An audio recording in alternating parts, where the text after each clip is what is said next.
My name is Matt. I'm Associate Director at our Center for Advanced Vehicular Systems. My role is interesting. I spend about half my time doing corporate engagement, bringing in new business opportunities, but I still get to spend about half my time managing cool research projects, like the one that's in the SCRS booth. That project was a lot of fun. We've been doing it for about 2 years. So there you go. There's a picture of the car that you can come see in the SCRS booth. This vehicle is self-driving, but we're targeting off-road or unstructured environments with this. So essentially, if you take away all the infrastructure that guides, on-road self-driving vehicles, can this car still navigate from point A to point B without some human place rules there to guide it along the way? Also, if there's no prior knowledge of the environment, if the vehicle doesn't have a map of where it's going, can it still find its way? So it's an interesting challenge. It's a lot of fun.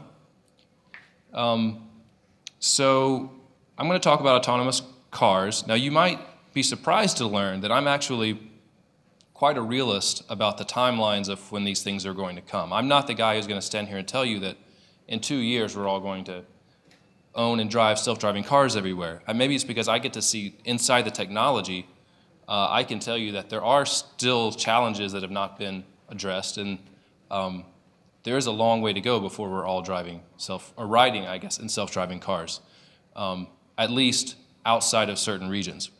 So I'm going to talk, and some of you know this. I'm going to go through it because all of you may not, but the levels of self-driving cars, right? So the Society of Automotive Engineers has defined these 6 really levels of self-driving cars, where level 0 is your aunt's cutlass or something, No self-driving features. The level 1 is some level of driver assist, right? So this is maybe lane keep assist or even lane departure warning. Level 2 combines at least 2 of those features, and this is most commonly seen in, say, Tesla's autopilot or Cadillac Super Cruise systems. Skipping over level 3, level 4 is where the vehicle actually can be completely responsible for its own operation in certain regions. Level 5 is your self-driving car that you see like in a sci-fi movie. Our Google cars actually are like this, with no steering wheel, no pedals whatsoever. There's no way for the human to take over. Now, the key difference between the level 1 and 2 and the level 4 and 5 cars are that in level 1 and 2, the driver is ultimately responsible for the operation of the vehicle and has to be ready to take over at any time. Level 4 and 5, there's not that responsibility on the driver. The vehicles are designed to, at least in some environments, be truly fully self-driving.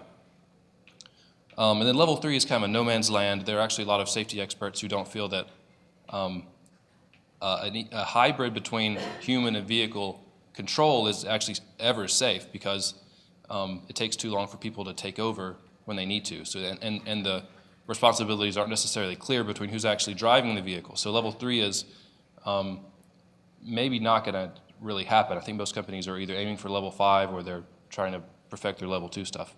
So what we've seen with driver assist, automatic emergency braking, for instance, is that even if the system doesn't completely stop the car before, say, a rear-end collision, it mitigates the crash. I mean, it slows down and makes it not so bad. And what's happening basically is the computer is backing up the human driver. It's got your back. If you're not paying attention, it can take over and start to slow down or stop the car. And maybe it gets it right 95% of the time. 95% of the time that you're not paying attention and you would have had a crash, it stops it or makes it better, which is pretty good. Now let's talk about the level 4 and level 5 cars a little bit. In this case, the computer is driving the car and the human is not responsible for backing it up in this case. So you've actually gone away from having a redundant system to now there's not redundancy in the system anymore. So what my hypothesis, without enough data in the world yet to really back this up, is I think that as we move towards more fully autonomous cars, this trend of, maybe the crashes are slightly less common, but they're less severe, I think that may actually reverse. Because as we move towards the fully autonomous, there's no longer a redundant system backing up the computer. And there's some evidence to suggest that algorithms that can are built to detect objects, if they misclassify it once, say they see a bicycle as a leaf or something, can tend to actually continually misclassify that object all the way up until the point where it hits it. So I'm suggesting that in the future, fully autonomous cars, a greater percentage of crashes, and crashes will still happen, may actually be higher speed crashes. And so then that has interesting repercussions as you look at how the vehicles are designed, the materials that are used, for instance. And if the human is not driving the car at all, think about this. So your toddlers, how do they ride in the car? They're rear-facing because they're the, so rear-facing essentially distributes the forces of a crash more evenly across your body. The NHTSA says that about 60% of car crashes are frontal crashes. So, you have toddlers who are not fully developed vertebrae and things like that. When you have a crash, the rear-facing is the safest. Well, if in self-driving cars, if there's not a driver, if there's not a pedal or wheels, why wouldn't adults be rear-facing in a fully autonomous car, for instance?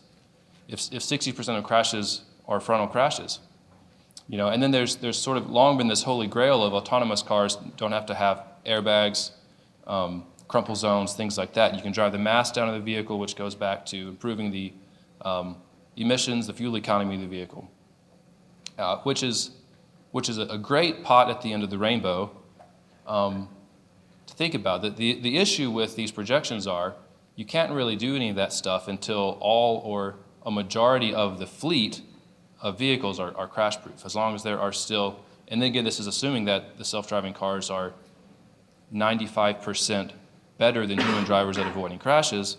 As long as there are still human drivers, you can't take the airbags out of the cars. So there are some, these are sort of the things that make this a longer term vision, right? So maybe first the cars have to be autonomous. We start transitioning towards self-driving cars. Collisions go down. Once you get to a certain point, then you can maybe start reducing the amount of collision mitigation, the safety features in the car. So I think there's a bit of a timeline before we get to that point. But something else to think about in terms of the materials that are used in the car is if the majority of the collisions are made for very high speed, the materials used could be more like carbon fibers, more composites, stronger materials, but that are actually less repairable or more difficult to repair.